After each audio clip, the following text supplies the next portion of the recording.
The rain came in sideways that Tuesday evening, the kind that found every gap in a collar, every worn seam in a jacket. David Carter drove his 12-year-old pickup down Meridian Boulevard, with the heater stuck on low and a mental list running behind his eyes. Antibiotics, $42. The generic. The good one was $90. Lily had woken up that morning with a fever that pressed the thermometer to 101.4 and turned her normally bright eyes glassy. She'd tried to smile when he'd touched her forehead. That was the part that stayed with him as he drove her, smiling through it, not wanting to worry him. 8 years old, and already carrying his anxiety like a backpack she'd quietly shouldered without being asked. He'd gotten 2 calls that afternoon. The first was a dishwasher repair on Elmwood Drive, $40, cash, from an older woman named Mrs. Paulson, who'd thanked him 3 times and offered him a cookie he'd taken mostly to be kind. The second call had canceled on him 30 minutes before he arrived. A voice on the phone, young and distracted. "Sorry, we found someone else. $40, gas, toll, and the cost of the canceled hour." He turned onto Ashford Row, a street that occupied a different tax bracket entirely. The houses here weren't houses, they were declarations. Stone facades lit from below, driveways sealed in herringbone brick, topiary that someone paid professional hands to maintain in exact symmetry. David noticed these details without bitterness. He'd grown up noticing how things were built. It was simply the way his brain processed the world, structurally, materially, in terms of what held and what didn't. He was looking for the Garfield address, a gate callbox repair. Another small job when his headlights swept across something on the sidewalk near the iron fence of number 14. A bag, not a shopping bag or a takeout container. A leather bag. The kind that had weight and intention to it. Cognac-colored. The brass hardware caught his headlights and threw it back. He slowed, pulled to the curb, sat for a moment with the wipers cutting arcs through the rain. The street was empty in both directions. One town car idled 2 blocks down, its driver's window cracked. A security camera above the iron gate of number 14 angled down at the driveway, not the sidewalk. David got out. He walked to the bag and crouched over it without picking it up first. It had landed on its side, but the clasp was still fastened. No scuff marks on the leather that suggested it had been thrown or fallen from a height. Someone had set it down or dropped it stepping out of a vehicle. Recently, the rain hadn't soaked through the outer leather yet, which meant it had been there less than 10 minutes. Maybe 5. He picked it up. It was heavy in a way that suggested documents, not just personal effects. He carried it to his truck and set it on the passenger seat. He did not open it immediately. He sat with the rain on the windshield and thought about the $40 in his pocket, the fever at home, and the kind of person he wanted his daughter to see when she looked at him. Then he unclipped the clasp and looked inside. The first thing was the money. A folded sleeve of bills, rubber-banded. He didn't count it. He looked at it the way you look at something that doesn't belong to you. Acknowledging it, then moving past it. Business cards in a silver holder. The top card read, Evelyn Ross, Chief Executive Officer, Ardent Capital Group. The address was a tower on Commerce Plaza, downtown. A phone, dark and locked. Documents, folded in thirds. He opened one edge enough to see a law firm letterhead, dense legal language, multiple signatures. He folded it closed, a USB drive on a keyring, a photograph. He didn't mean to look at it, but it was loose in the front pocket and slid out when he reached for the card holder. He caught it automatically. 2 people. A man and a woman, younger versions of themselves, standing in front of what looked like a building under construction. The man had his arm around her shoulders, both of them squinting against sun. Something casual and real about it, the kind of photo that doesn't know it's being taken. He turned it over, nothing written on the back. He put the photograph back carefully, closed the bag, clipped the clasp shut. He had been inside it for less than 90 seconds. He picked up his phone and called the number from the card. It rang twice. Then a man's voice, crisp and managed. Ardent Capital. This is Marcus. My name is David Carter. I found a bag belonging to Evelyn Ross, on Ashford Row, near number 14. I'd like to return it. A pause. Not long, maybe 3 seconds. But the quality of it changed something. Like a pressure shift. Don't move, the voice said. Someone will come to you. I can bring it to her directly. Another pause. Stay where you are, Mr. Carter. I'll call you back in 60 seconds. He didn't stay where he was. He drove. He had a sick daughter at home, and no interest in sitting on a wet curb in a rich neighborhood waiting for a stranger to decide what to do with him. He drove toward Commerce Plaza, the bag on the seat beside him. And when the callback came 40 seconds later, he answered it and said, I'm already on my way. I'll be there in 15 minutes. The voice on the phone said nothing for a moment. Then, use the main entrance. Tell them you're expected. Marcus, the voice on the phone, had said, don't open the bag at some point in the second call, almost as an afterthought. The way you tell someone not to shake a box already sealed. David hadn't needed the instruction, but the fact that it was given told him something. He thought about this as he drove. The bag had been on the street for 5 minutes at most. Someone had already called the building, or someone had already noticed it was missing. The speed of the response implied either a tracking mechanism or a person who knew exactly when and where the bag had been lost. He also thought about the tray of the bag, the flat bottom section, where most people kept the flat, important things. He had not looked there. His instinct when he'd opened the bag had been to search for identification, nothing more. He'd found the business cards. That was enough. But there had been something in the tray that he'd noticed without focusing on. A small shape. Rectangular, dense, matte black. Not a phone. Not a drive. Something purpose-built, the kind of object that exists only in specific industries for specific functions. He hadn't picked it up. He hadn't needed to touch it to know it was significant. He thought about the phone in his pocket, the call he should make to his neighbor Barbara, who sometimes watched Lily when things ran long. He pulled over for 30 seconds, made the call, and Barbara answered on the second ring with the easy generosity of someone who'd been a neighbor for 8 years and never once kept score. She's fine, Barbara said. Fever broke a little. She ate half a bowl of soup. I'll be 2 hours at most. Take your time, David. He pulled back into traffic. The rain was heavier now, and the towers of Commerce Plaza emerged from it lit up and impervious, the kind of buildings that didn't acknowledge weather. In the lobby of Ardent Capital's tower, a woman in a dark blazer was already waiting for him. She was young, efficient-looking, with the particular stillness of someone trained to manage uncertainty.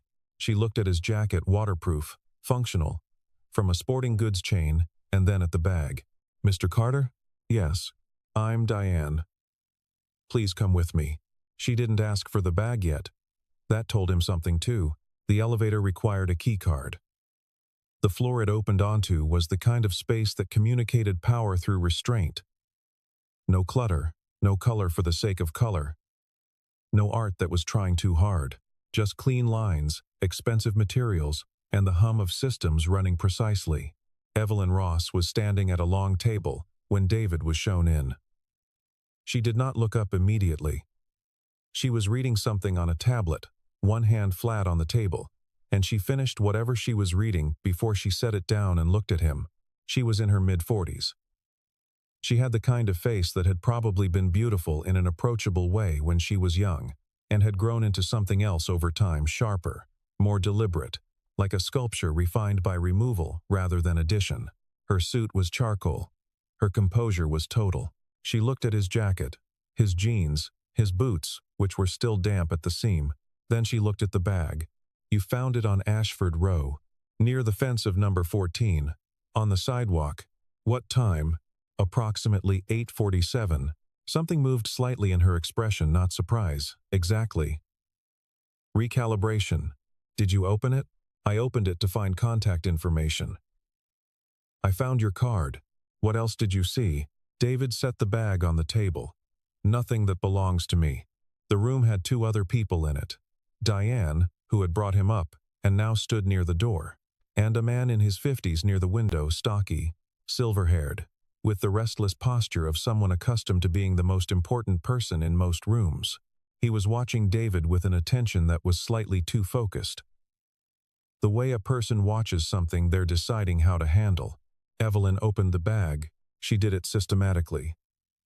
Not frantically, not carelessly. She checked each section. Her hand went to the tray at the bottom. She stopped. The pause lasted perhaps 4 seconds. It was the longest 4 seconds in the room. She closed the bag. She looked at the man by the window.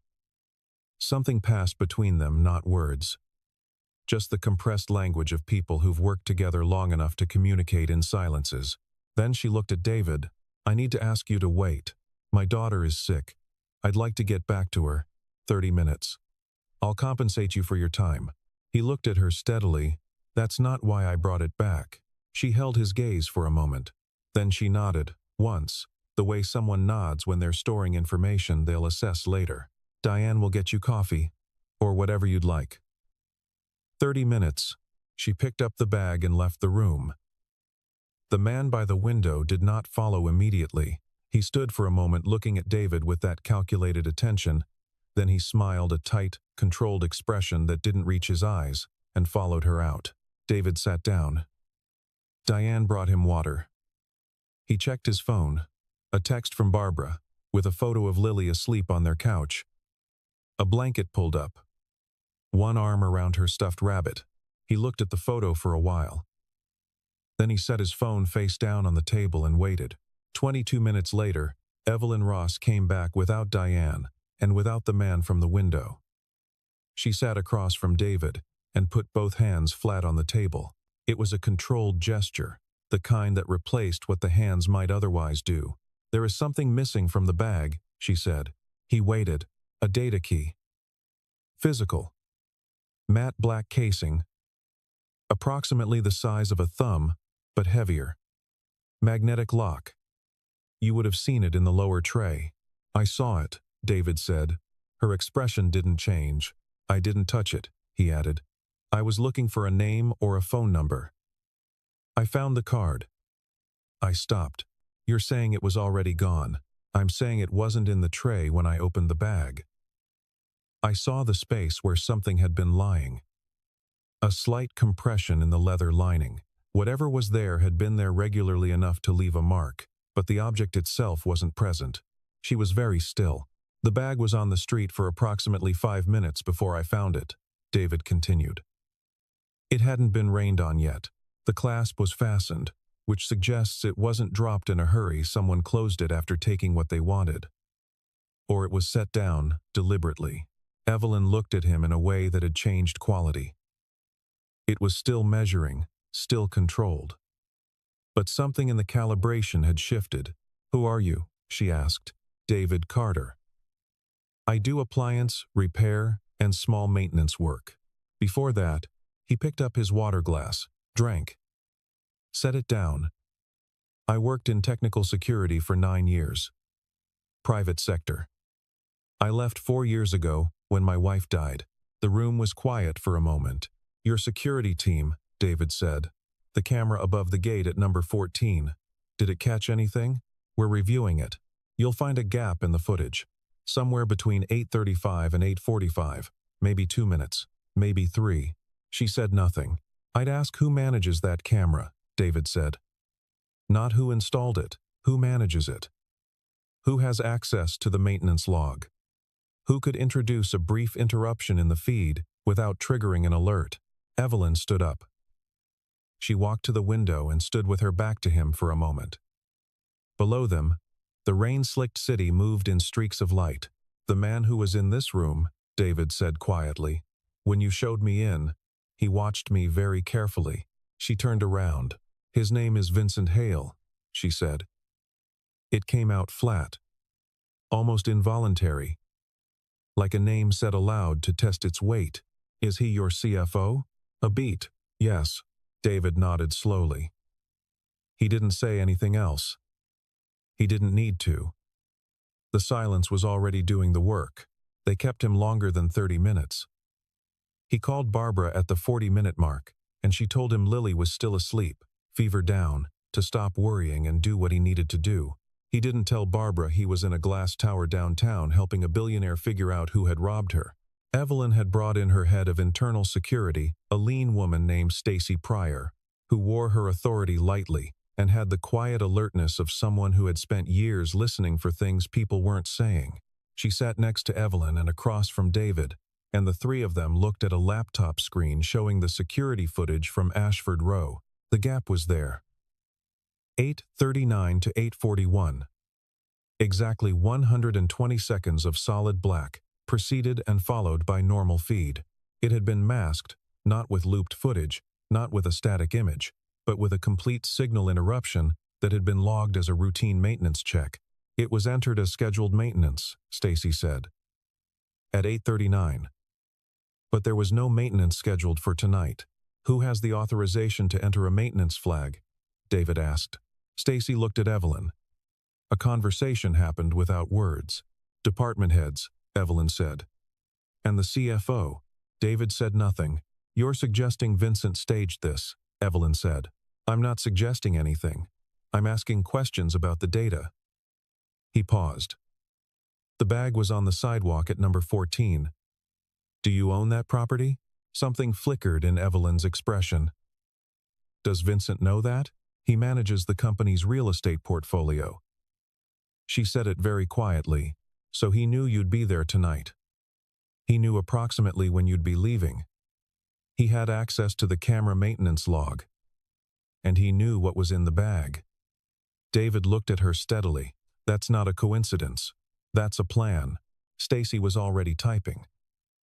Her fingers moved with the precision of someone who had been waiting for exactly this direction. Evelyn stood up again. She did this, David had noticed, when she was processing something she hadn't yet decided how to handle. She stood and went to the window and looked out at the rain and the city. The data key, she said, with her back to him. If someone accesses what's on it, David asked. She turned halfway. Acquisition documentation. Pre-announcement. If the wrong parties see it, the deal collapses. And 3 years of work goes with it. Then there isn't much time. She faced him fully now. The composure was still present, but it had shifted in quality. Less performance, more structure. The skeleton of the thing. Why are you helping me? She asked. You returned the bag. That was enough.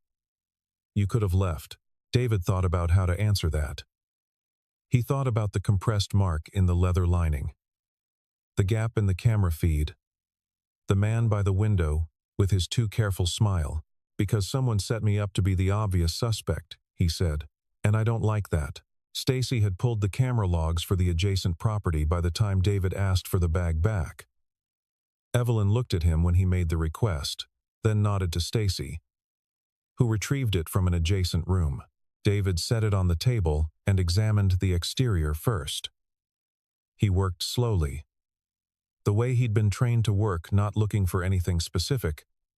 Just looking, letting the evidence announce itself. The clasp. The brass was clean except for one detail.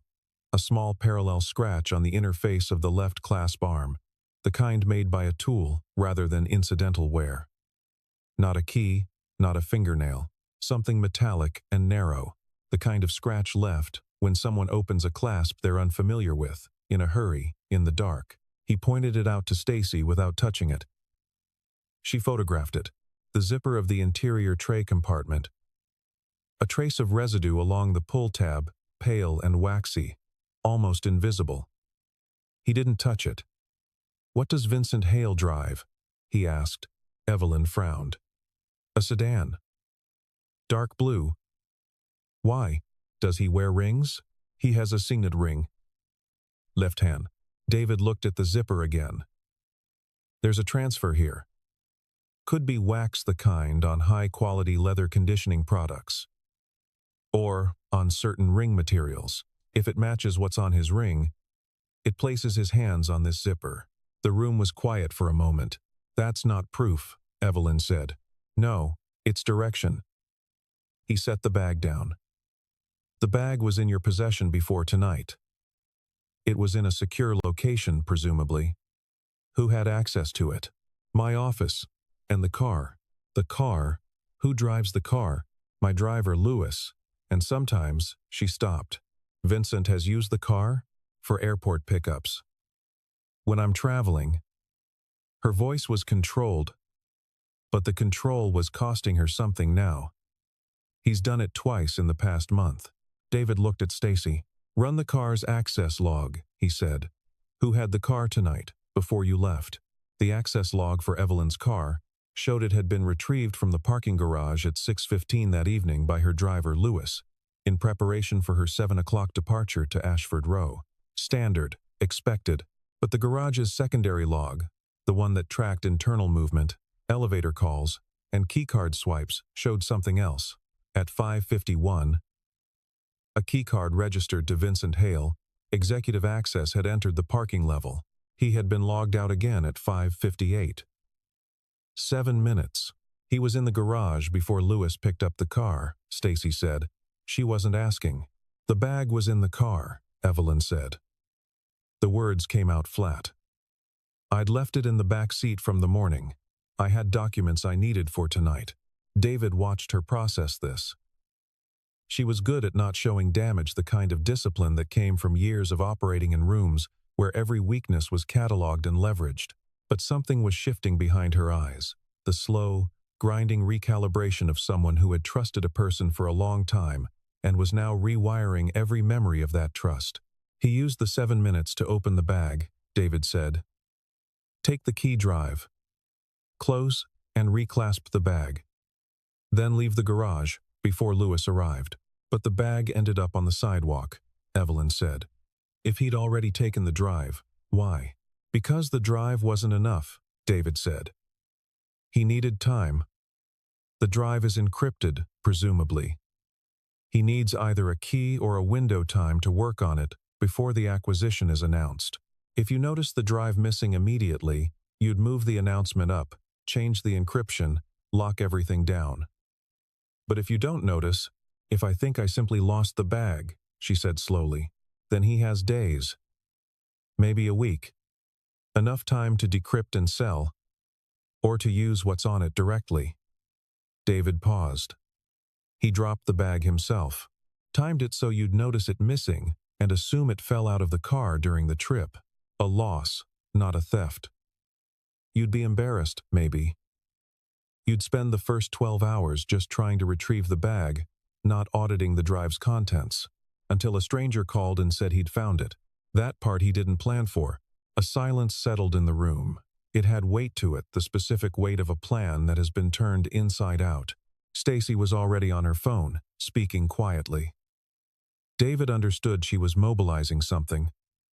A team, probably. A process that didn't require his participation anymore. He stood up. Where are you going? Evelyn asked. Home. My daughter is sick. We still need your account. You have everything I know, he said. The scratch on the clasp. The residue on the zipper. The garage log. The camera gap. He looked at her steadily. The rest is your work to do. She looked at him for a moment, not with the cold appraisal of when he'd first arrived, but with something harder to name, something that had more respect in it than she'd intended. Mr. Carter. He stopped. I'll need a formal statement. Not tonight, but within 48 hours. You can reach me on the number I called from. He picked up his jacket from the chair. He walked to the elevator. He pressed the button and waited, and the doors opened, and he stepped inside. And as they closed, he had the distinct sense of a room exhaling behind him. He didn't know about the confrontation until 2 days later, when Stacy called him at 7 in the morning.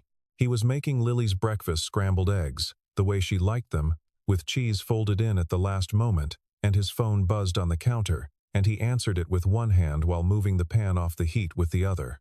We brought Vincent Hale in yesterday evening, Stacy said, without preamble. Formal meeting. Evelyn, legal counsel, HR, me. He came prepared. He had a preemptive narrative. He was going to say the drive had been on his desk, that you'd been in the building once before for a maintenance call 3 weeks ago, that you had opportunity and motive. David set the pan down. Did he? He had documentation, a fake access log showing a visit. Good work, not good enough, but good. He'd been preparing this for a while. How long did he hold the narrative? About 12 minutes. Until legal showed him the garage log and the timeline we'd reconstructed.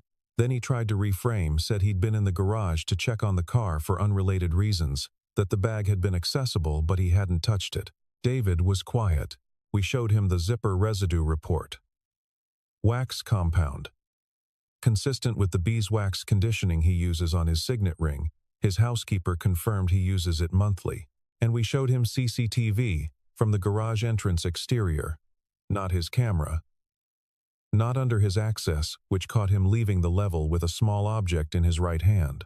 The drive. He'd kept it. He hadn't moved it yet. It was in his home office, inside a book. Which is where we found it during the search his lawyer authorized in exchange for cooperation. A pause. He cooperated fully after that. David exhaled slowly. Outside his kitchen window, the morning was pale and clear. The rain from 2 nights ago, gone as if it had never happened. The deal? Protected. We moved the announcement up by 4 days. The acquisition was made public at market open this morning. Whatever Vincent was planning to do with what was on that drive, that window is closed. Lily appeared in the kitchen doorway in her pajamas, hair still flattened from sleep, looking significantly better than she had 2 days ago. She looked at the scrambled eggs and then at her father. "Is it ready?" she asked. 2 minutes, he said. He held up 2 fingers. She accepted this and retreated. "Mr. Carter," Stacy said, "Evelyn would like to meet with you, today, if possible, or whenever works for you. She has something she'd like to discuss." "Tell her I'm available after 3, David said. "I need to take my daughter to a follow-up appointment in the morning." She came to him. He hadn't expected that.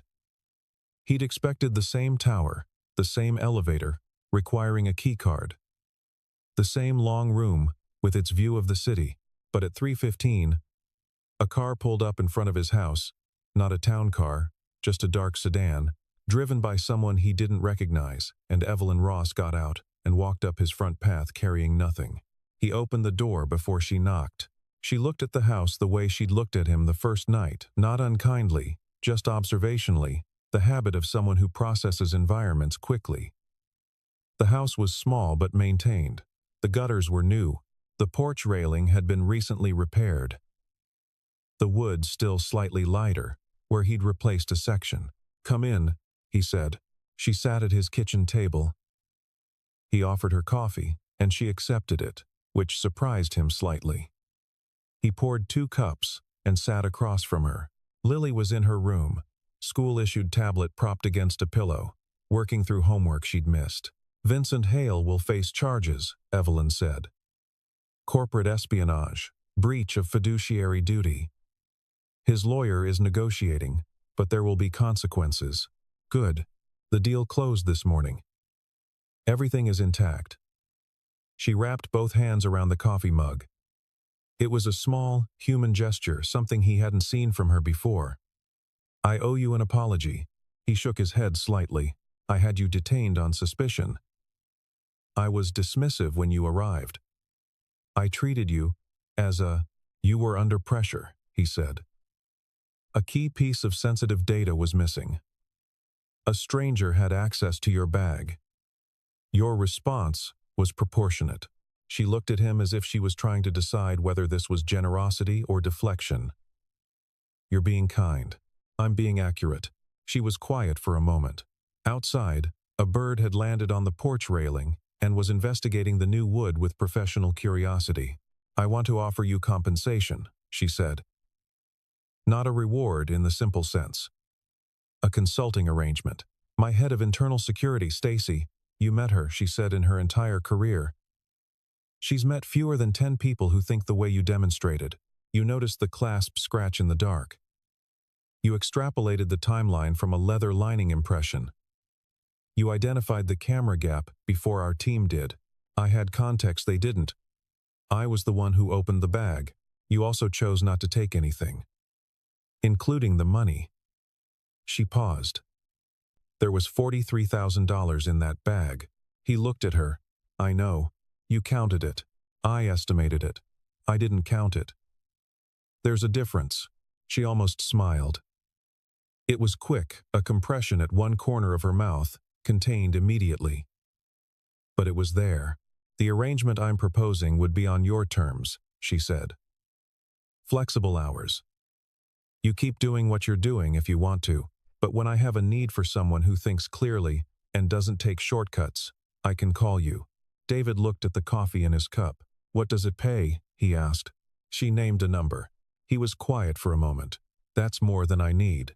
I know. Take what you need and give the rest back. Or don't. That's your decision. She set down the mug.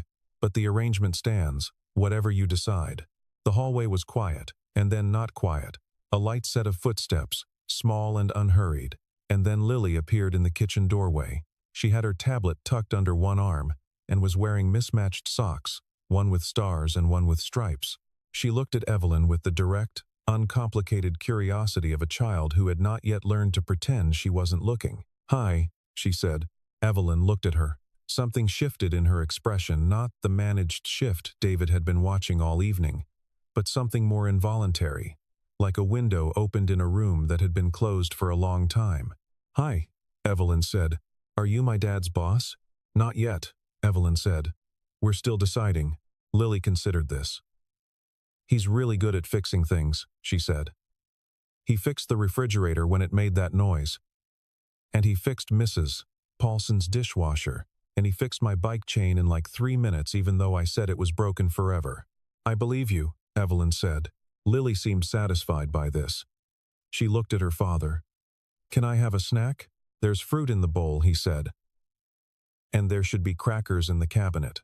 She nodded with the gravity of someone receiving important logistical information and retreated. David heard the cabinet open. Heard the small, busy sounds of an 8-year-old assembling a snack. He looked at Evelyn. She was sick 2 nights ago, he said. Fever. I was trying to get money for antibiotics. When I found your bag, Evelyn looked at the doorway through which Lily had disappeared. Much. A silence settled between them that was different from the silences of 2 nights ago. Those had been tactical. This one was simply the quiet of 2 people sitting in a kitchen. The photograph, David said. Evelyn's expression shifted. What about it? In the bag. 2 people in front of a building under construction. The man had his arm around a younger version of you. She was very still. It wasn't a business contact, he said. It wasn't a professional image. You kept it in the bag you carry every day. My brother, she said, after a moment. He died 6 years ago. That building was the first one we developed together. Before Ardent. Before any of this. She looked at the window. He would have found the whole situation, the bag, the drama, the rain, extremely funny. I'm sorry, David said. She nodded. One small, precise nod. I'm glad someone found the bag who wasn't going to lose it, she said. The arrangement took shape slowly, which was the right way for it. David took a fee, not the number she'd named, but a portion of it, enough to matter without being uncomfortable. He kept his repair jobs. He kept his truck, which he replaced the heater in finally. Using a part he'd been meaning to order for 3 months. Lily's school picture that year showed her in a blue sweater she'd chosen herself, grinning at the camera with a gap where her left canine had recently been. He did 3 jobs for Stacy over the first 4 months. One was a physical security audit of a building Ardent was acquiring. One was a review of access protocol for a data center. One was an assessment of a contractor's background that Evelyn didn't fully trust and had good reason not to. David spent 40 minutes on it and found 2 discrepancies in the employment history that unraveled into something larger. He was not an employee. He was not on the org chart. He had no business cards. When Stacy introduced him to people, she called him a consultant and left the nature of the consultation vague in the specific way that communicated, do not probe this. He liked that. He liked work that didn't require a title to have value. Evelyn had sent Lily books. 3 of them. A week after the kitchen, visit engineering primers for children, the kind with diagrams and cutaway illustrations and language, that respected the reader's intelligence without condescending to their age. A note on ardent capital letterhead, in handwriting that surprised him with its smallness and precision. For the girl who said things stay broken forever. They don't. Lily had read all three. She had questions. She had many, many questions. She left them for David on small pieces of paper, which he folded and kept in a coffee can on the windowsill, which he told himself he'd get to. He was getting to them. He was making his way through them. On the first Saturday in December, Evelyn drove herself to his street. He saw the car from the window before she knocked the same dark sedan. No driver this time. She got out and stood in the cold for a moment, looking at the house and then at the neighborhood, not with calculation, not with the architectural appraisal of someone assessing value. Just looking, the way someone looks at a place that is different from their own place and finds the difference interesting rather than diminishing. He opened the door. "I was in the area," she said. He looked at her. "I wasn't," she admitted. He stepped back from the door. She came in. Lily was at the kitchen table doing what she did on Saturday mornings, which was a combination of drawing and reading and eating cereal and conducting a conversation with herself in a low, continuous murmur. She looked up when Evelyn came in and immediately showed her the drawing, which was of a horse, but also, she explained, partly an engine, because she wanted to know how you would build a horse if you were building it from scratch instead of from cells. Evelyn looked at the drawing with genuine attention. "The legs are the hardest part," she said. "The joints are the problem. Every horse machine concept fails at the joints." Lily's eyes widened. "You know about that?" "I know a little about that. My first company built structural systems, joints, and load distribution." Lily pulled out the chair next to her and patted it with the flat of her hand. Evelyn sat down. David made coffee and listened to his daughter explain her drawing to a woman who ran a $3 billion company, and watched Evelyn ask questions with the focused attention she gave to everything, and thought about the night in the rain and the bag on the sidewalk and every branching decision that led here, the $42 he'd had in his pocket, the fever that had pressed the thermometer to 101.4, the 90 seconds he'd spent inside a bag that wasn't his. He thought about the photograph, the man with his arm around her, both of them squinting into the sun in front of a building that didn't exist yet. He thought about what it costs to build things, what it costs to lose them, what it means to carry a photograph of something you can't get back, in a bag you take with you everywhere, without ever being asked why. He thought, the world is full of things that are broken, and full of people who know how to fix them, and the two do not always find each other. He poured the coffee and brought it to the table. Lily had produced a second piece of paper and was explaining the joint problem to Evelyn with small, serious sketches. Evelyn was suggesting modifications. Lily was accepting some of them and rejecting others on grounds she was articulating with more precision than most adults managed. Outside, December moved through the neighborhood in its unhurried way. The maple in the front yard had gone bare. The new section of porch railing had weathered to match the old. David sat down.